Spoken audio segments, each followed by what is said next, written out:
on hand for today, which is the oral arguments. Yung echo na yan, kasi si Ann Harot nag-message kaagad sa akin. Sabi niya, "Hoy, yung echo mo, putangin na mo." Sabi sa akin, "Ay, sorry. Minura ba naman ako?" Hindi, biro lang, walang ganun. Sorry. Sabi niya, umi-echo yung live stream mo. Hindi ko kasalanan. Yung source na pinagkuhanan ko ng live stream, umi-echo. Kaya wag kang masyadong ano dyan.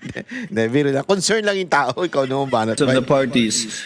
Chair therefore instructs the tech to kindly play the 1-minute video for Senator Judge Pangilinan is recognized. Thank you, Mr. Presiding Officer. We share, we support the position taken by the presiding officer, but we'd like to place on record that the good NBI director will be here on Monday. So my initial view is that we should be able to do this on Monday, but I will yield to the ruling of the chair, Mr. President. We thank the understanding and magnanimity of Senator Judge Pangilinan. The tech is instructed to play the more or less 1-minute video alluded to and requested by Senator Judge Pia Cayetano.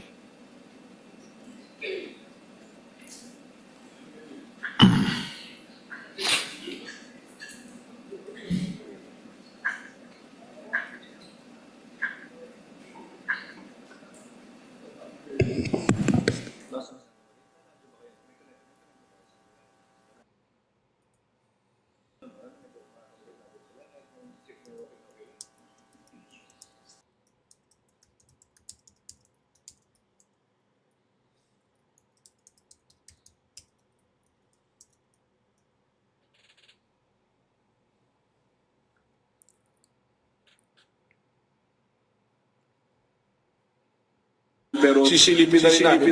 Ito yung tungkol dun sa It's a Malaysian company na sila yung nag-build dito parang Ulitin ko, hindi po sa akin yan, ha? area na to, walang bidding, tapos nabayaran ng mabilisan na 10 billion yung halaga, congressional insertion. So sisilipin namin to. Katunayan, meron kaming mga kaso na pumasok na bago na dapat namin tingnan. Kung maalala nyo, pumunta kami I think that's it. because we were given I think that's it. 70 hectares for the NBI Academy. So magkaroon kami na rin. Senator Judge Pia Cayetano is recognized. Rest assured, Mr. Presiding Officer and dear colleagues and parties, I will not belabor this point. I will not stay long. But clearly, from the statements of Director Matibag, malaki daw kaso to. Naimbestigahan Nako. na niya? Alam niya ng malaking naimbestigahan. kaso? Oo? Ha? Utang na, ha? Paano niya nalaman?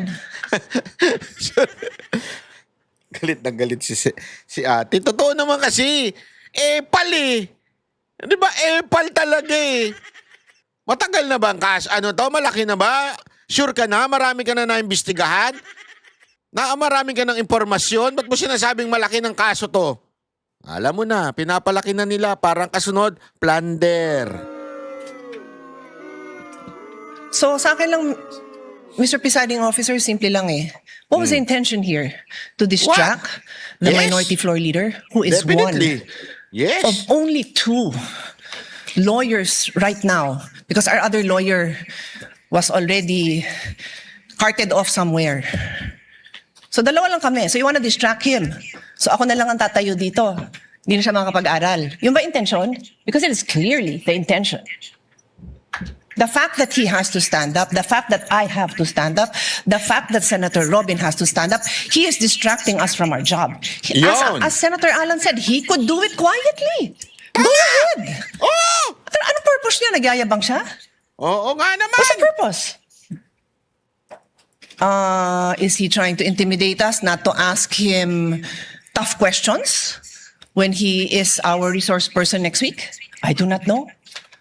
But those statements, those actions are not acceptable, possibly contemptible. Oo. So I ask the presiding officer and you, my dear colleagues, let's think about this clearly. I will stop now. as Senator Pangilinan said, we can take this up on Monday. Salamat na pinagbigyan niyo ako na mapanood natin at pag-isipan natin.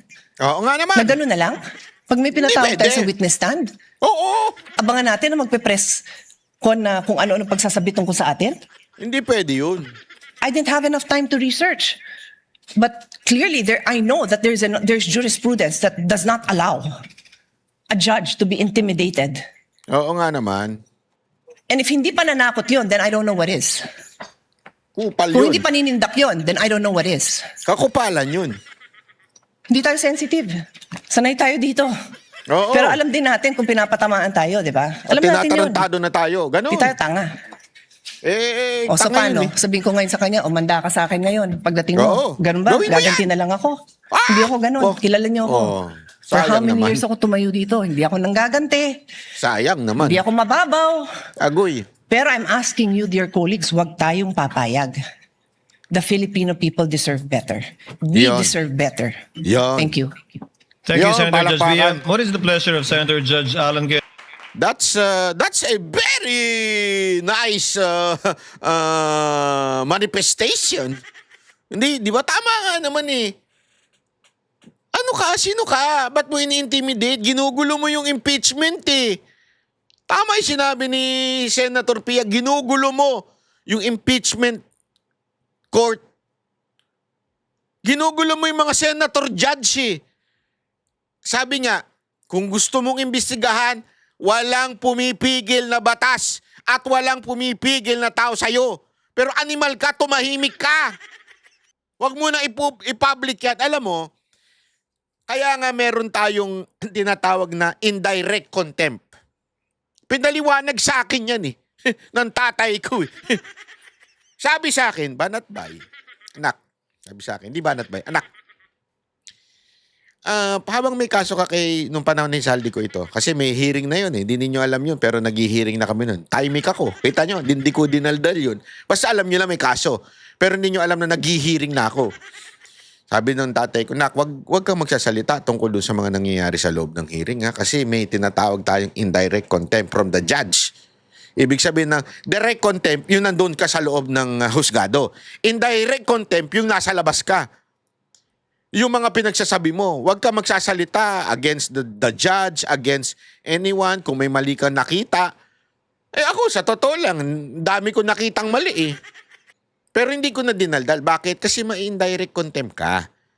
Sa madaling salita, bawal ho yun. Bawal. Etong matibag na ito, merong pagdinig, merong impeachment na nagaganap ngayon. Tapos magsasalita ka laban dun sa judge. Sana nga kung hindi ka party, party ka, witness ka eh. Animal ka. Kaya nga sabi nga ni Pia Cayetano, dapat dito indirect contempt eh. Totoo. Ito yung contemptuous. Contempt, yun. Kakontempt, kung meron tayong tinatawag na content, yung sarap i-content. Meron tayong contempt. Yan yun, si Matibag yun. Eh kung may bayag lang sana talaga yung mga ibang senador natin dyan, contempt nyo na yan. Ano? Yes, I didn't know we were going to play it, but just for the record, there's no issue with the Qualdron because it was paid by the private sector. There was no public money used, and it was designed by the firm of a national artist. So much so that that same firm, I don't know when we started to hire them, whether it was the time of Senator Lacson as the Committee of Accounts for the new Senate building or the time of Senator Nancy. But until now, there's engagement. So it's so easy to find out. No? But can I shift to the topic at hand? Just one manifestation for the whole Senate regarding the oral arguments. We have not yet called the journal and called the court. Yes. So called at the case. proper time, I just want to... Yes, you may do so at the proper time. Proceeding now, if there are no objections, the presiding officer will dispense with the reading of the July 14, 2026 Journal of the Senate sitting as an impeachment court and shall consider the same as approved. Clerk of Court will please call the matter before the impeachment court. Case number 004-2026 in the matter of impeachment trial of Vice President Cyrus Zimmerman Duterte. Ayan. So, ayan na po yung mga spits nila, ha? So, ay nako. Kami ang boses ng masa, hindi natatakot. Katotohanan lang, di kami nalulunod. Walang bahid ng sismis, lahat ay totoo. Kahit sino ka pa, pag mali ka babanatan ka. Walang pinipili kulay, wala kaming kinikilingan. Basta para sa bayan, kami lalaban. Pag tama palapakan, pag mali banatan. Di matitinag, di matatakot, para sa bayan tuloy ang sigaw. Sa harap ng kamera, walang halong takot. Mga baluktot, lahat kayo'y tutumba. Ang hustisya at totoo, yun lang ang mahalaga. Kahit sinong harang, di kami matitinag. Walang pinipiling kulay, wala kaming kinikilingan. Basta para sa bayan, kami lalaban.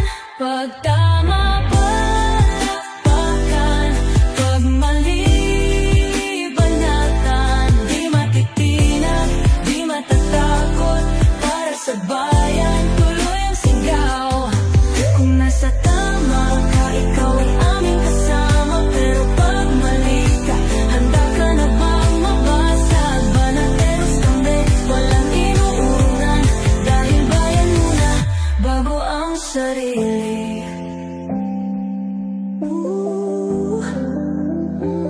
Bago ang sarili.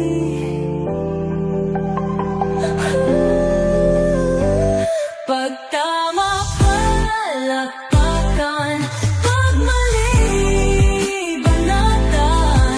Banateros ang sigaw, katotohanan ang laban.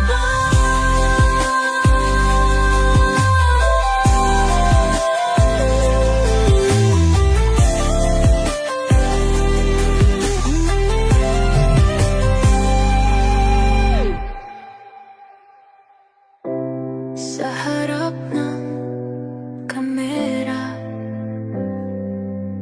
walang halong